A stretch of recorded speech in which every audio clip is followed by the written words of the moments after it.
À toutes et à tous. Merci Amiral et à l'Institut de l'Océan Sorbonne Université de me donner l'opportunité de parler d'un sujet qui me tient à cœur, sur lequel je suis effectivement investi depuis plusieurs, je dirais pas décennies, mais enfin déjà un très très grand nombre d'années, du fait effectivement par ma formation maritime, puisque je suis un officier de marine, maintenant un officier de la marine, puisque j'ai un statut de professeur de l'enseignement maritime, qui est un corps militaire qui a été éteint et qui vraisemblablement sera, je dirais, absorbé par le corps des affaires maritimes dans peu de temps.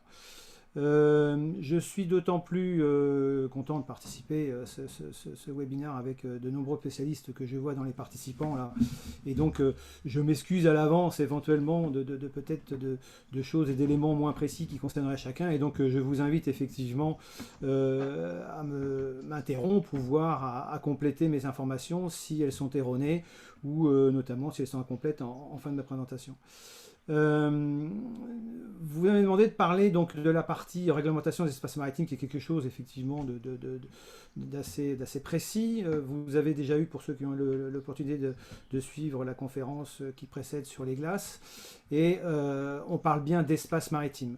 Et à travers cette réglementation, qui est effectivement un point de spécialiste, on arrive à balayer un petit peu les problématiques de l'Arctique d'une manière générale, mais effectivement un petit peu aussi d'une manière un peu connexe Antarctique, bien que ce sont deux espaces qui sont en termes de réchauffement climatique ou en termes effectivement d'environnement de glace qui sont à peu près similaires, mais on s'aperçoit qu'ils sont un peu gérés différemment, les enjeux sont aussi complètement différemment, peut-être pas diamétralement opposés, mais enfin ils sont assez différents. Donc j'en profite toujours un petit peu dans le préambule de ce genre de petit exposé, d'affirmer un certain nombre de choses, de trois messages à faire passer qui sont toujours en filigrane dans ce que je vais dire, même si ce sont des remarques assez générales, mais qui permettent de réajuster un petit peu le ton sur l'Arctique, que tous ici spécialistes vous connaissez, mais ça me permet d'introduire ma petite conférence. Et on en a parlé assez récemment, notamment avec les événements de l'échouement du porte-conteneur d'Evergreen, l'Evergiven, dans le canal de Suez. Les routes maritimes du Nord par l'océan Atlantique ne sont pas appelées à se substituer aux routes commerciales par le canal de Suez ou par le canal de Panama. Ça, c'est une chose acquise. Quand on regarde un petit peu l'actualité, on voit que les grandes compagnies de transport maritime au conteneur, à fortiori, qui sont des voyages à temps, c'est-à-dire qu'il y a un délai à respecter, ne s'intéressent pas à court terme, voire à moyen terme, à élaborer des routes qui feront concurrence, ne serait-ce par le fait que 6 mois de l'année, la mer est gelée en Arctique.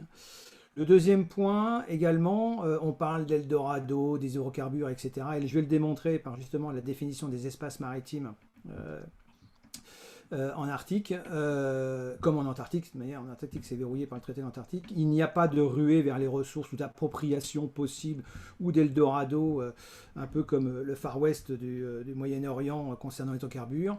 On verra que les hydrocarbures, si tentés, ils sont exploitables dans la partie offshore, sont dans un domaine qui est souverain, donc il n'y a pas de concurrence dans ce domaine-là. Le troisième point, c'est que on en parle beaucoup. Je pense qu'il y a beaucoup de milieux qui s'auto-alimentent dans ce genre de problématique. Il n'y a pas de conflit en Arctique.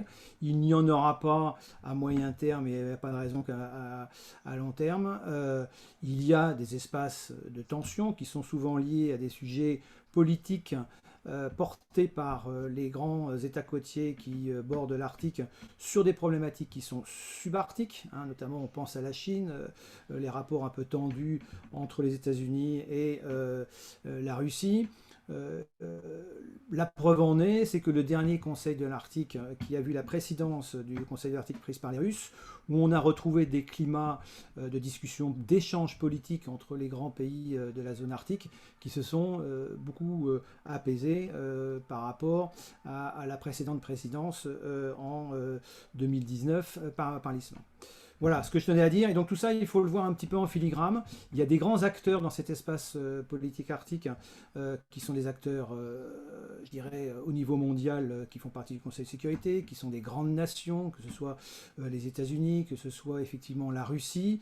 Et la Russie, quelque part, qui explique un petit peu cet intérêt et justement cette réaffirmation de la réglementation des espaces maritimes en Arctique, c'est que d'autres pays n'ont pas d'intérêt, je dirais, majeur dans l'exploitation des zones arctiques, alors que la Russie, elle, et elle l'a prouvé encore en prenant la gouvernance du Conseil de l'Arctique, elle a des ambitions en Arctique, des ambitions qui sont économiques. 15% de son PIB provient des exportations à fortiori et en premier des hydrocarbures en Arctique. Et pour elle, c'est une course contre la montre, pour galvauder un petit peu. On est dans une dynamique de mix énergétique, de transition énergétique au niveau mondial, avec des impératifs de réduction d'émissions de gaz à effet de serre et de CO2. On sait très bien, pour faire un petit peu simple, que les énergies transitoires sont le gaz notamment, pour après arriver sans doute à terme à l'hydrogène, et que pour l'instant la Russie, elle, veut profiter de cette manne qu'elle a en hydrocarbures, que ce soit le gaz bien évidemment en devenir, mais également le pétrole. Alors, toujours un petit peu pour situer un peu la problématique des espaces, parce qu'on parle bien des espaces, de régions. Je vous présente ici une carte qui est un peu biscornue, qui est en une projection un peu particulière, un petit peu stéréographique, un petit peu tordue, mais qui permet de montrer à quelques échelles près les espaces. On voit très bien que l'Arctique, c'est un continent qui est entouré de mer. Et l'Arctique, il est géré puisqu'il n'y a pas d'État côtier, il y a des États positionnés qui ont gelé leurs revendications, et cet État antarctique, elle est gérée par le traité de l'Antarctique. Il y a des problématiques nautiques qui sont notamment les ressources halieutiques, qui sont également en péninsule le tourisme, et qui sont, je dirais, un petit peu légiférés, qui sont contenus d'une manière absolument admirable par ce traité de l'Antarctique, qui est un outil unique dans les traités mondiaux et qui marche très bien. Alors que contrairement à l'espace arctique, vous voyez, est un espace maritime entouré de continents. Et c'est un espace, comme je vais le démontrer, qui est un espace que moi je qualifierais de fermé. Fermé à la fois sur le plan géographique, sur le plan physique, mais également sur le plan réglementaire, qui fait que ça peut justifier en partie un certain nombre de tensions, notamment sur l'utilisation de ces espaces maritimes. Cet Arctique, il est gelé en gros 6 mois de l'année, ça ne changera pas. Puisque la nuit polaire fait que vous avez ici en bleu clair la partie, ici si vous voyez ma souris qui se déplace sur l'écran, cette partie ici qui est limitée dans sa partie océan Atlantique Nord par la limite des glaces, parce qu'il y a l'influence du Gulf Stream qui vient faire une limite ici en hiver. L'excédent hiver est aux alentours du mois de février-mars. Et puis de l'autre côté, on a au-delà du détroit de Bering de la glace encore ici, et puis une partie maritime là, dans la mer d'Okhotsk, qui est dans la mer russe du Pacifique nord-est. On a toute la partie canadienne qui est gelée, exactement, la baie de Baffin, le Labrador, et puis toute la partie archipélagique canadienne qui est gelée. Sur la partie ici qu'on voit un peu plus en bleu foncé, c'est la partie de limite d'extension moyenne, en gros, sans rentrer dans les détails, de la partie de l'extension de la banquise pendant la période estivale, c'est-à-dire à la fin de période estivale, c'est en gros, la limite c'est vers le mois de fin de septembre, début octobre, bien que les marges maintenant estivales ont tendance à un peu à s'agrandir, mais dans tous les cas, mécaniquement, la nuit polaire fait que dans tous les cas, la mer est gelée en hiver, et ce qui fait que si on veut la pratiquer en hiver, ce qui se fait, ce qui va se faire de plus en plus, d'accord, il est nécessaire pour la partie maritime d'ouvrir des chenaux par des navires brise-glace, ou alors d'utiliser des navires de charge qui sont eux-mêmes à capacité de brise-glace. Et puis ici, là, pour fixer un peu l'espace aussi, on a cette zone prismatique, là, un petit peu, qui est ce qu'on appelle la glace pluriannuelle.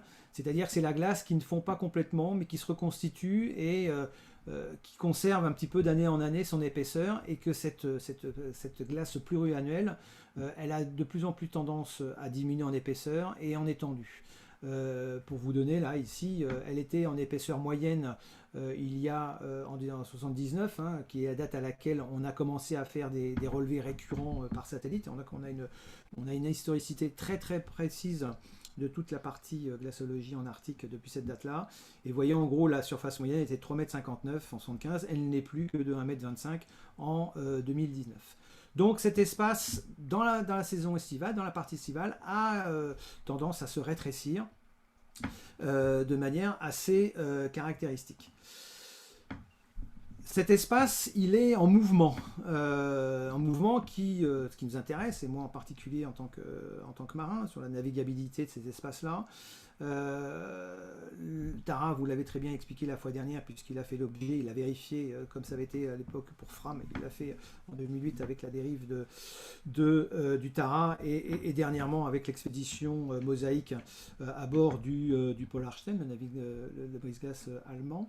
Il y a des mouvements de courant de fond, des courants océanographiques, hein, et notamment le gire de Beaufort, qui tourne un petit peu dans l'aiguille d'une montre et qui redessine dans la période estivale la distribution de cette glace qui va débâcler en fin de période hivernale et au début là, en printemps, hein, et qui va distribuer un petit peu cette glace qui arrive. Il faut savoir que la glace, elle ne fond pas d'une manière instantanée, effectivement, elle va se fragmenter, elle va subir des mouvements et des changements du fait mécanique, je dirais, avec la houle, le vent, etc. Elle va se fractionner, elle va fondre en épaisseur, elle va se transformer, elle est en mouvement. Et ces morceaux de glace, qu'on appelle des flots pour la banquise, hein, la banquise de mer, elle va se répartir de manière uniforme sur les côtes arctiques. Alors, sur la partie russe, elle va très vite débâcler, elle va s'en aller avec un courant ici de surface vers le Bering, et puis elle va s'en aller aussi sur la partie ici avec la dérive transpolaire vers la mer de Groenland, etc. Alors que de la partie canadienne, elle va venir, du fait du gire de Beaufort, elle va venir s'engouffrer ou éviter justement qu'il y ait une débâcle dans les chenaux de l'archipel canadien. Et notamment ici, là, on voit ce chenal qui serait une route parfaite si on voulait faire un raccourci sur la route du passage du nord-ouest, avec le détroit de McClure, hein, mais qui justement reste quasiment encombré tout l'été. De plus de ça, par un effet mécanique, et les différents chenaux, la glace se trouve prisonnière, elle a du mal à s'évacuer, alors que là, j'ai des surfaces beaucoup plus libres, qui vont faciliter, hein, l'évacuation de cette glace. J'ai peu, dans la partie russe, a fortiori, canadienne un petit peu moins, j'ai peu de glaces de terre, qui sont pour le navigateur des glaces extrêmement dangereuses, puisque ce sont des glaces de glaciers, donc qui sont millénaires, et qui en termes d'impact sur un bateau, les petits morceaux de glace, hein, qui s'effritent, qui proviennent soit directement des glaciers groenlandais, ou soit directement des morceaux d'iceberg qui se sont détachés de la côte, qui sont millénaires et qui sont très très durs. Et un petit growler en surface peut faire des dégâts assez importants pour un navire qui n'est pas de classe glace. Alors que la banquise, ça va être elle va finir en neige un peu molle, même si pendant la période estivale, elle va être quand même une gêne certaine pour la navigation. Donc on voit déjà ici que l'espace maritime est déjà contraint en fonction des zones de mer libre qui vont se dégager à partir de mai-juin. Vous voyez, cette année, on est plus en retard que l'année dernière, alors qu'il a fait de plus en plus chaud, ça c'est un constat. Mais là, par des phénomènes qui sont des phénomènes climatiques, hein, et bien cette année, ça a débâclé un petit peu moins que l'année dernière. On avait commencé à faire des voyages par la route du nord-est en provenance de Saveta, la partie russe, l'année dernière, début mai. Cette année, ça n'a pas été encore entamé, hein, puisque il y a encore de la glace sur toute la route.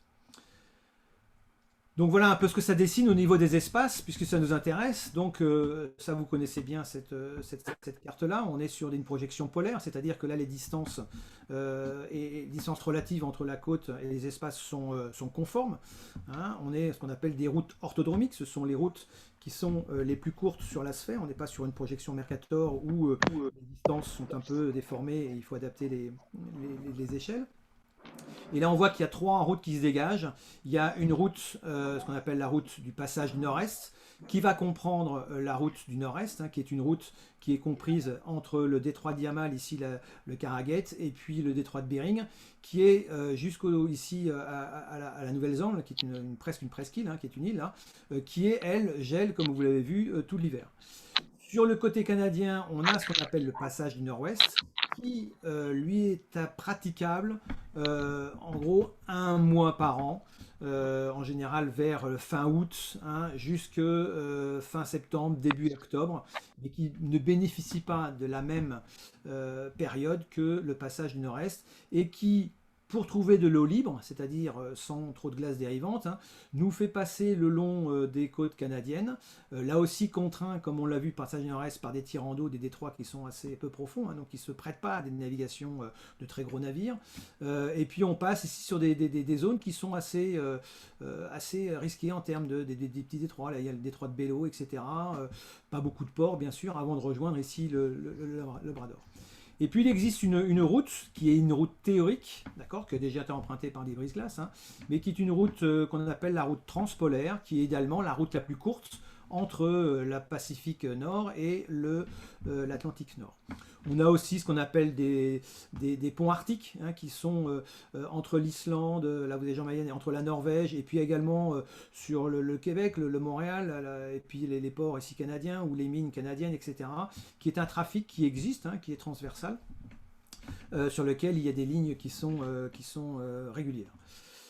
Je vous fais un peu l'affront de vous représenter, de vous remémorer la définition réglementaire des espaces arctiques tels qu'ils sont définis dans la Convention des Nations Unies sur les droits de la mer, qui date, hein, qui a été signée et ratifiée au fur et à mesure que des pays l'ont fait appliquer chez eux, qui est la définition des espaces maritimes de l'ONU.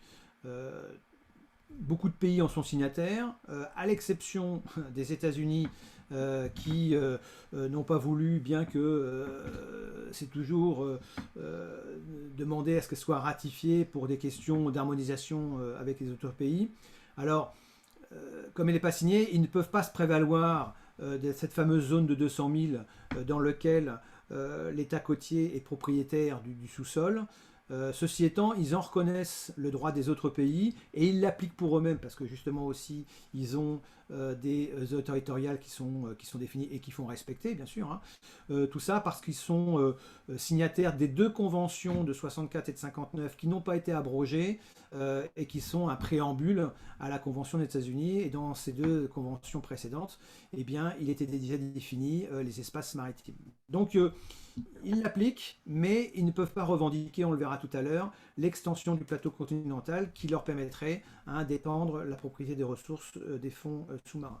Et donc là, c'est très important de connaître ça, parce que c'est dans tous les États côtiers, c'est à partir de ce qu'on appelle une ligne de base, qui est une ligne théorique, que d'une manière en droit coutumier, historiquement, les pays se sont arrogés, qui correspond en gros soit à la laisse de basse mer, pardon, ou soit quand ça traverse des golfs ou ça rejoint des îles, ce sont des lignes qui vont définir les eaux intérieures, donc en souveraineté totale et complète. À partir de cette ligne de base, on a les eaux territoriales, donc qui sont à la limite entre les eaux intérieures et les eaux territoriales. Les eaux territoriales sont des eaux dans lesquelles un navire étranger peut transiter à condition qu'il le fasse d'une manière rectiligne et rapide, hein, ce qui veut dire qu'en gros, s'il veut s'arrêter pour une raison ou pour une autre, pour un mouillage ou pour du tourisme, etc., il doit prévenir, il doit en avoir l'autorisation de l'État côtier.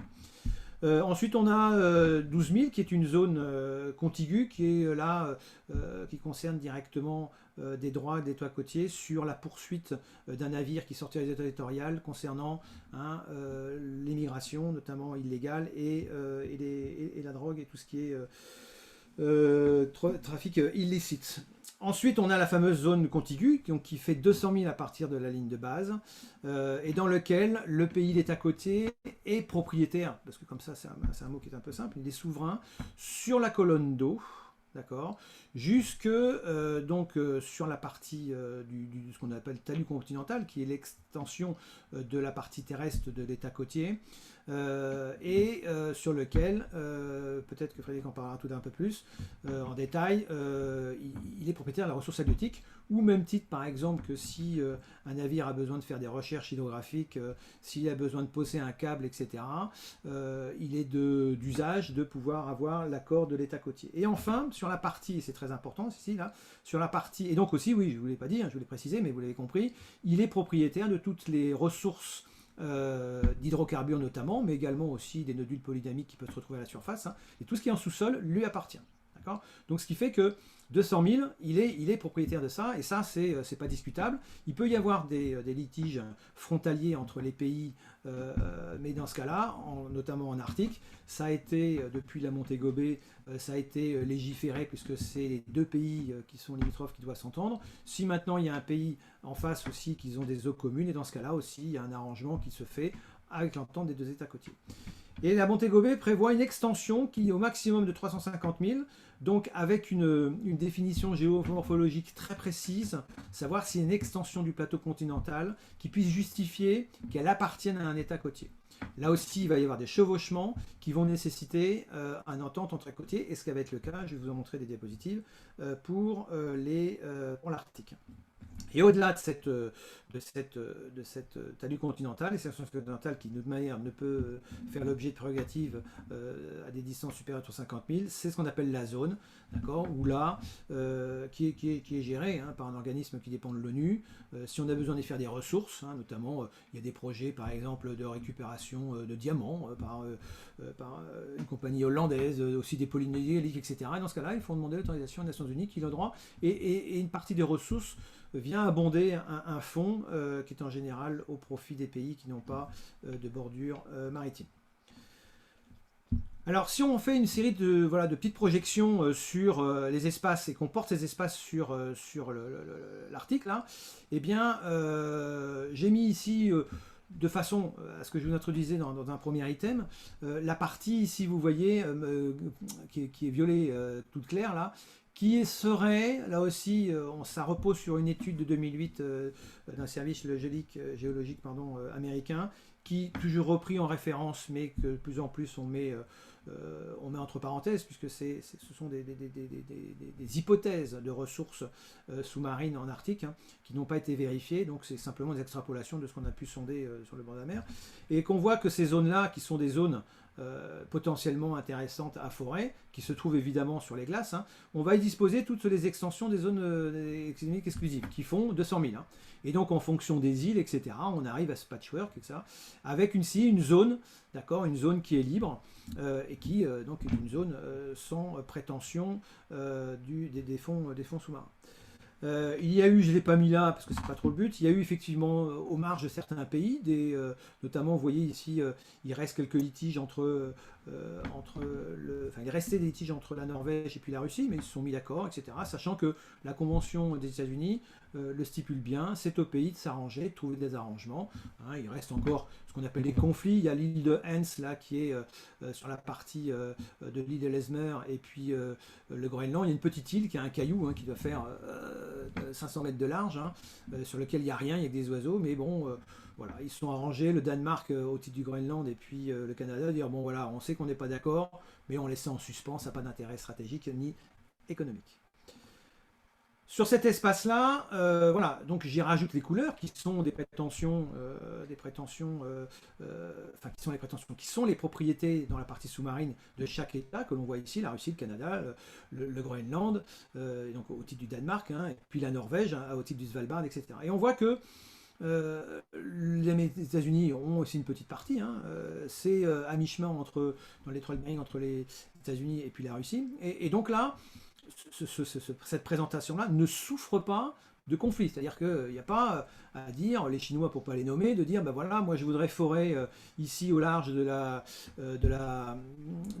îles de Sibérie du Nord ou des îles de Wrangel, ici, là, pour essayer de voir si le pétrole. Non, il n'a pas le droit. C'est-à-dire que s'il peut, il peut autoriser. Hein. Il le fait d'ailleurs, les Chinois, ils le font ici en mer de Kara, mais parce que c'est les Russes qui l'ont demandé, parce qu'ils ont des accords économiques, financiers, pour essayer de voir si du pétrole.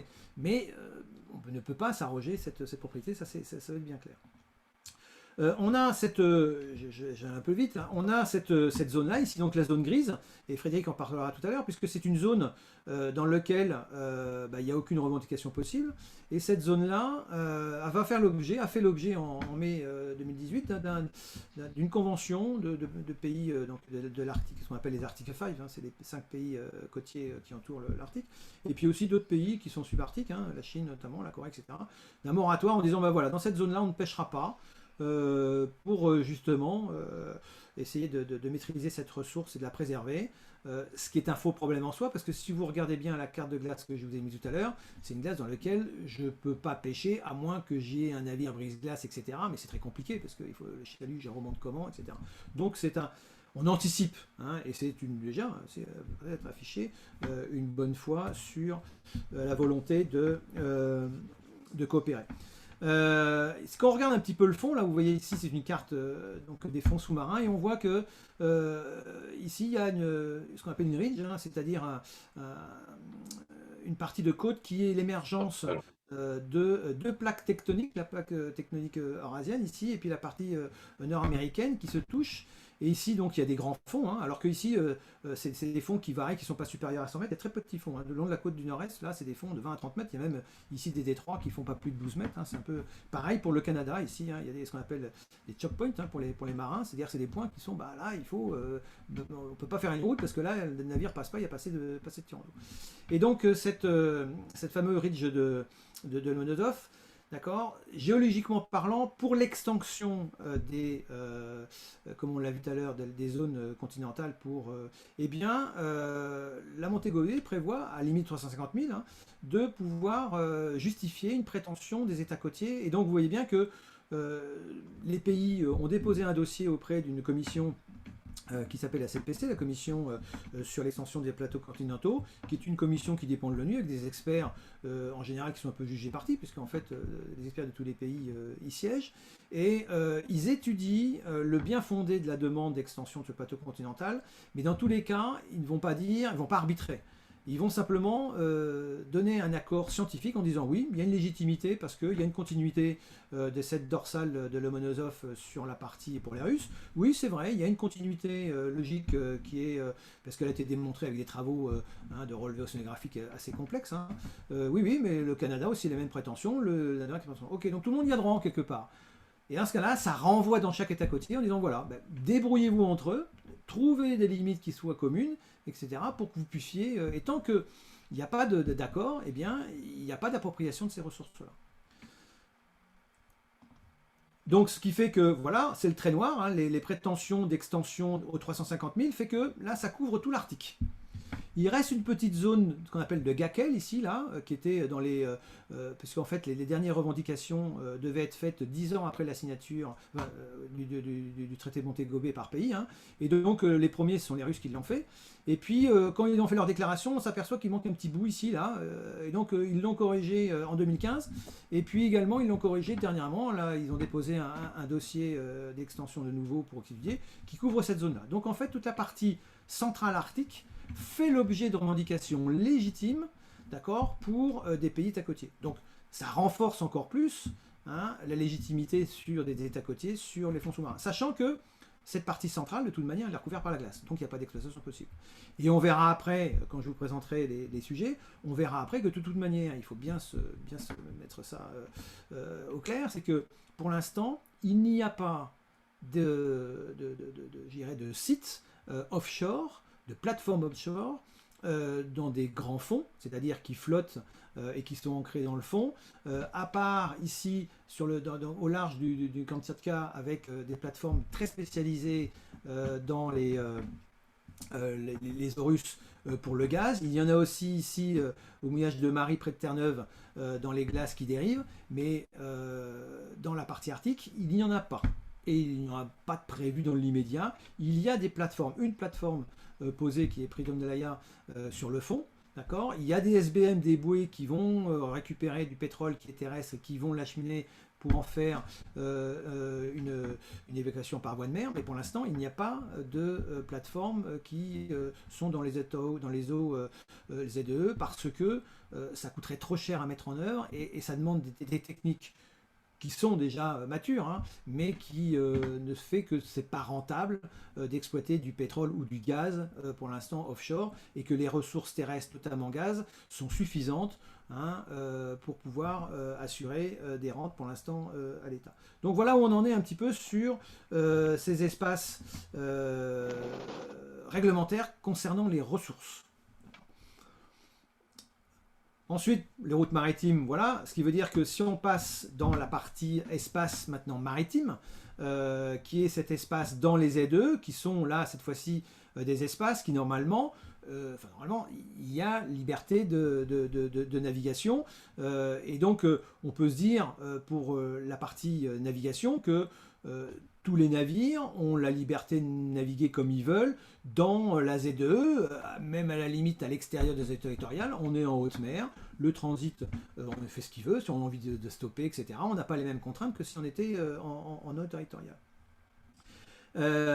Ceci étant, c'est pas si simple que ça, puisque ici, sur la partie maritime, il y a une autre dimension qui n'est pas un conflit en soi, mais enfin qu'on retrouve souvent comme étant source de conflit alors qu'il n'y en a pas, c'est le tracé des eaux intérieures.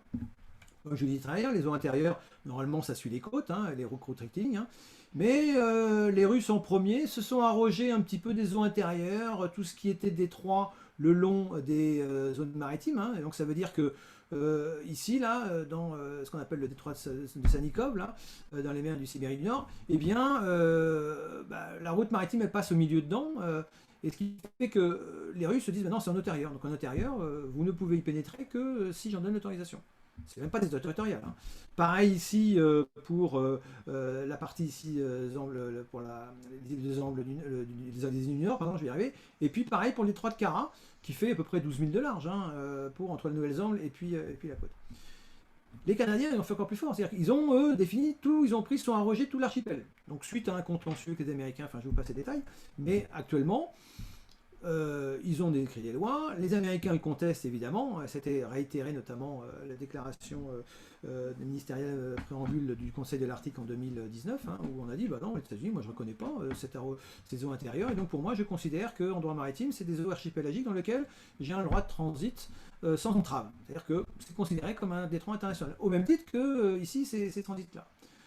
Mais les Russes et les Canadiens ne voient pas ça de sous cet œil-là. Ils disent non, non, c'est des eaux intérieures et donc il faut en demander d'autorisation. Alors, pour l'instant, ça n'a pas été porté au tribunal des Nations Unies concernant les droits de la mer. Hein. Il y a déjà eu d'autres contentieux, notamment sur les îles Paracel et Spratly, sur notamment cette appropriation des eaux ZEE par la Chine, par exemple, hein, qui a donné raison aux Philippines notamment. Bon, là, il n'y a pas eu de contentieux parce que l'enjeu maritime n'en veut pas. Pour rappeler pour mémoire, le nombre de navires qui transitent d'une manière continue entre le Bering et puis l'Amérique du Nord, on est sur des transits qui ne dépassent pas la quarantaine de navires par an. D'accord ? C'est-à-dire, en gros, c'est l'équivalent du trafic maritime par jour à Suez. Donc, il n'y avait pas lieu de porter, mais d'une manière, je dirais, notamment pour les États-Unis qui veulent réaffirmer leur liberté de navigation ou que ce soit, et c'est pour ça qu'ils sont pas signataires à la Montego Bay, c'est une des explications. Ils ne reconnaissent pas ces détroits et revendiquent. Alors après, il y a des usages, hein, aux États-Unis, ils le font. Ça, c'est une chose. C'est-à-dire que quelque part, les eaux intérieures, ça restreint déjà la route maritime du Nez. C'est-à-dire que je ne peux pas faire ce que je veux. Ceci étant, regardez bien, hein, il me reste encore un transit dans les eaux ici extérieures, dans les eaux de la Z2, où là, j'ai pas de contrainte. Oui, mais voilà un peu d'une manière un petit peu différente comment est présenté ce qu'on appelle ce corridor. Hein. C'est-à-dire que vous avez l'extension ici du PAC. Là, c'était la dernière où il y a eu un recul, c'était une année les plus chaudes en record avec 2012. Et puis là, c'est la marge moyenne de l'extension d'été. Vous voyez que il ne reste plus grand-chose pour passer, quoi. Je parle pour un navire, même un peu escorté, mais un navire traditionnel qui viendrait faire une retenue. Et surtout, vous voyez que cette route, ce corridor, là, cette route d'été, là, elle passe dans la Z2E. Et dans la Z2E, ici, là, cette Z2E, elle est complètement réglementée. C'est-à-dire que, vous voyez, là, c'est la Z2E de chaque pays en couleur. Et il y a un article dans la Montego Bay, fameux article 234, d'accord, qui dit, bah, écoutez, voilà, dans les pays, dans les zones ZEE qui sont couvertes par la glace, l'État côtier a un droit non discriminatoire de contrôler la route pour prévenir les risques de pollution. Alors, c'est à la Montego Bay, c'est-à-dire c'est un droit maritime. Mais ce qui veut dire que si j'ai le droit d'exercer un contrôle non discriminatoire, c'est-à-dire que je ne vais pas faire de différence entre les aides et pavillons, mais ça veut dire que je peux très bien instaurer des règles, d'accord, qui font que je peux limiter et contrôler ce trafic-là. Et comme c'est des eaux couvertes par les glaces, ils ont une certaine légitimité là-dessus. Ce qui fait qu'ils s'arrogent quelque part, les Russes, d'une manière complètement légale, le contrôle de la route du Nord-Est. On a exactement, et ça c'est moins su, mais on a exactement la même chose dans les eaux n'importe lesquelles. Toujours, on a une prérogative sur le contrôle du trafic maritime dans les 200 000, qui sont l'équivalent, c'est la 221, hein, et notamment pour donner un exemple, par exemple en France, hein, au large de Ouessant, le préfet maritime, qui est l'autorité de la police maritime civile, hein, en mer, il a une prérogative au-delà des eaux territoriales, c'est-à-dire que je considère que moi que dans la Manche, il y a un risque, hein, notamment pour ne pas réitérer la catastrophe de l'Homo-Cocadise, et qui dit, ben voilà, s'il y a un navire qui dérive et qui représente un danger pour mes côtes parce qu'il va venir s'échouer, j'ai le droit d'imposer un moyen de remorquage, en l'occurrence les abeilles qui sont affrétées par la Marine nationale, j'ai le droit d'imposer une remorque, donc je fais ça à mes frais, donc il ne peut pas refuser, bien qu'il ne soit pas dans les eaux territoriales. J'amène le navire à Brest, d'accord, où j'ai un tribunal TGI qui est spécialisé dans les contentieux maritimes, qui va me demander de verser une caution à l'armateur, et une fois cette caution versée, le navire, caution qui est à la hauteur effectivement des frais engagés pour le remorquage, le navire, une fois que la caution sera payée, le navire va repartir. Et donc, on n'a pas à y redire. Puis je dirais, heureusement, tant mieux, parce que si on n'avait pas ça, et ça, les chiffres le montrent, hein, en Manche, notamment avec l'hiver, eh bien, c'est pas par dizaines, mais enfin, des cargos qui peuvent prétendre faire des pollutions majeures en Manche, dans l'année, il y en a plusieurs qui sont secourus, et donc ça marche très très bien. Et donc les Russes font pareil. Mais les Russes, c'est que le problème, c'est que là, ici, leur littoral, c'est pas la Manche, ça fait 23 000 km. Ça fait la distance entre Terre-Neuve et puis le sud du Groenland. Donc là aussi, ils n'ont pas les mêmes moyens, même si ils prétendent de pouvoir ici organiser. Donc il y a une administration qui s'appelle la Northern Sea Road, qui est une administration qui gère effectivement ces zones-là, et qui doit dire, voilà, quand un navire passe, il doit en demander l'autorisation. Donc au préambule, il a 15 jours pour demander, il en fait l'autorisation via un site internet. Hein. Cette demande est étudiée par l'administration et la NSR, qui, en fonction de la classe glace du navire, en fonction de l'époque, etc., lui dit oui, vous pouvez passer tout seul, non, avec un remorqueur ou pas. Le remorqueur, il faudra attendre, parce que le remorqueur, le brise-glace, j'entends, hein. Le brise-glace, il n'est pas forcément disponible, etc. Donc en hiver, ils vont travailler plutôt pour les navires russes qui sont dans la rivière de l'Ob, là où il y a toutes les extractions des nouvelles usines gazières et pétrolières. Mais sinon, vous avez une organisation qui légifère. Et tout ça, ça a un coût. Parce qu'ils construisent des brise-glaces, etc., tout à fait modernes, sans précédent, notamment comparativement aux autres pays de l'Arctique. Et donc ça, légitimement, on pourrait dire, la Russie dit, mais attendez, moi, pour la sauvegarde de cette zone-là, moi j'investis des moyens, même si les moyens ne sont pas encore complètement matures. Mais dans ce cas-là, moi, j'exige de me faire payer. Et c'est là qu'on est en marge de la si vous voulez, l'agrémentation internationale, c'est qu'en haute mer, on ne peut pas faire payer un droit. Mais là, la Russie, elle fait comme ça, et du coup, aucun armateur civil n'ira risquer de passer en zone de nord-est s'il en a besoin, d'accord, pour s'opposer éventuellement, si le bateau tombe en avarie, il faudra venir le secourir, d'accord. Et de toute manière, dans le droit d'autorisation de passage, il est mentionné dans un alinéa que la compagnie accepte de se faire imposer un moyen de brise-glace pour remorquer, etc. Parce que ça représente une... Donc là aussi, c'est assez verrouillé, assez fermé, d'accord. Et toute la politique maritime russe joue là-dessus. Alors, pour terminer, juste après, c'est l'information sur la partie économique, mais il me reste 5-10 minutes là. Il est évident qu'un armateur n'ira pas s'opposer à ça. Ce qui veut dire que sur la partie nord-est, je ne passe pas la partie nord-ouest, parce que vous avez vu que c'est très compliqué, il y a très peu de temps, mais sur un navire qui serait non classe glace, il n'ira pas s'opposer à la Russie pour dire bah non, je passe parce que je suis en haute mer et quelque part il a raison. Alors, et je finirai là-dessus, sur cette partie d'espace maritime fermé. Euh, le point de conflit pourrait être de dire voilà, on est en été, on est fin de l'été, en mois de septembre, d'accord. Il y a zéro glace puisque j'ai des cartes glace qui sont effectivement visibles et exploitables. Il n'y a pas de glace dans la zone Z2E. Pourquoi j'irais payer? Parce que le passage est payable, même si je ne prends pas de remorqueur. Hein, la demande de passage est payable. Et c'est pour un bateau normal, petit, hein, c'est plusieurs dizaines de milliers de dollars. Hein, c'est pas anodin. Hein. Et puis après, si je me fais escorter par un brise-glace, etc., on arrive à des prix à peu près équivalents. C'est 5 dollars, c'est 5 dollars la tonne. Hein, donc un navire, on arrive très vite à des 500, 600 000 dollars, les mêmes prix que je vais payer pour passer par Suez, hein, par exemple. Et donc, les armateurs pourraient dire, et on entend un petit peu dans les marges des comptes rendus, les Chinois par exemple, on a peur de ça un petit peu. Enfin, les États-Unis jouent là-dessus. Moi, si j'ai mon propre brise-glace et que j'ai mes propres navires, pourquoi j'irais me plier une autorisation des Russes qui m'imposerait de passer avec leur propre glace si moi j'ai propre moyen? S'il n'y a pas de glace, pourquoi j'irais payer des droits alors que c'est la haute mer?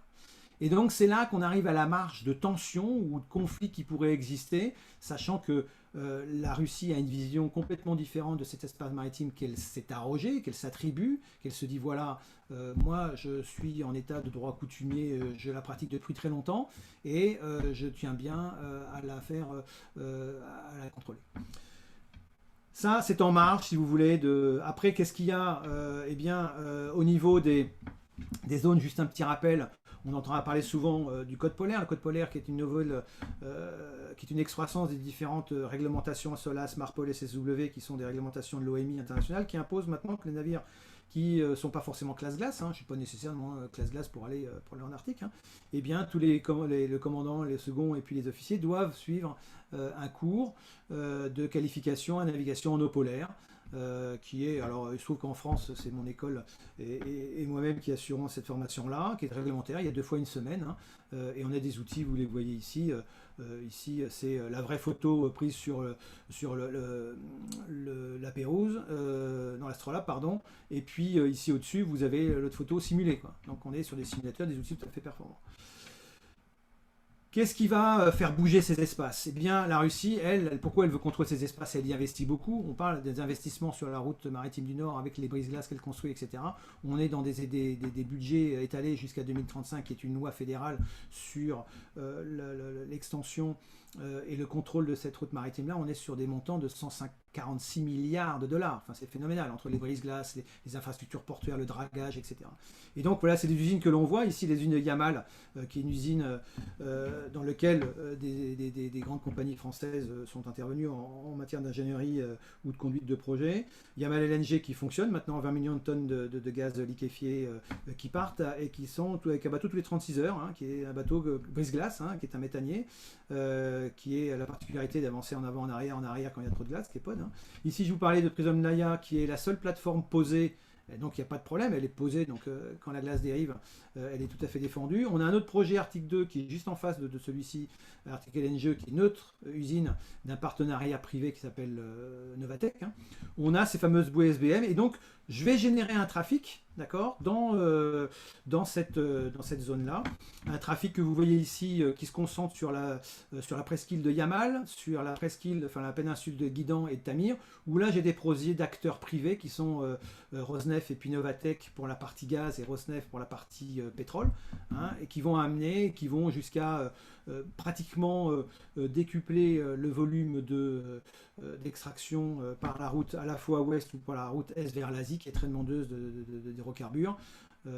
Pendant effectivement toute l'année. Parce que là, leur but, c'est d'ouvrir les routes également l'hiver avec les brise-glaces qui sont en train de construire. Ici, pareil, on a la même chose sur la partie pétrolière, avec déjà effectivement donc des SBM, ce sont des bouées qui viennent avec un pipeline qui vont directement sur les gisements terrestres. Hein. Ici, on a un autre type de bouée, hein, mais c'est sur des gisements terrestres. Hein. Et pourquoi? Parce que c'est plus facile de faire des extractions maintenant de pétrole par voie maritime plutôt que par voie terrestre où avec la fonte du pergélisol, eh bien, les gazoducs, il faut les réparer, c'est plus difficile à entretenir, etc. Pareil pour la partie ici qui s'ouvre maintenant avec un volume phénoménal en pétrole et en gaz, ici jusqu'à 100 millions de tonnes. Voilà, enfin, comment s'organisent ces routes-là? Donc, ces routes ici partent de Sabetha. Donc là, pour l'instant, jusqu'alors, c'était complètement des routes estivales. Cet hiver, ils ont essayé 2 routes en autonomie, ça a marché. Et donc, on peut s'attendre à ce qu'ils vaillent se développer pendant tout l'hiver. Et puis là, il va y avoir des hubs. D'accord? Des hubs, ce sont des plateformes, pour l'instant, ça se fait au mouillage entre un navire conventionnel et puis un brise-glace classe-glace, un LNG classe-glace, qui vont venir décharger sur un méthanier traditionnel, de façon à ce que ces brise-glaces-là soient optimisées uniquement dans la partie de tronçon gaz à glace. Et voilà les projets pour finir, qui sont les projets de conduite de la route arctique. Et donc la Russie est en train de construire, là ici ils en sont le premier Arctica, donc 60 mégawatts de propulsion nucléaire. C'est en gros ici le double pour le futur leader qui va ouvrir un chenal de 50 mètres de large pour justement les routes hivernales. 120 mégawatts, c'est en gros un dixième du centrale nucléaire française. Plus tous les brise-glaces qui sont en train de construction, de servitude, que ce soit étatique ou que ce soit pour la servitude. Ici, vous voyez un peu la répartition des brise-glaces entre les pays. Bon, ici, la Russie a un volume de brise-glace en construction, en service, qui est absolument phénoménal. Et enfin, je terminerai sur cette dernière diapositive, puisqu'on en parle. Effectivement, on n'a pas forcément la notion, et c'est pour ça que je temporise un petit peu cette notion de conflit qu'on voit souvent parler et qui s'auto-alimente par un peu des think tanks ou des objets d'études très nombreuses sur la sécurité de l'espace arctique. Il faut bien comprendre que les Russes n'ont pas de Coast Guard. Il faut toute la sécurité maritime, ça reste, c'est l'héritage d'une façon de la gestion de l'Union soviétique.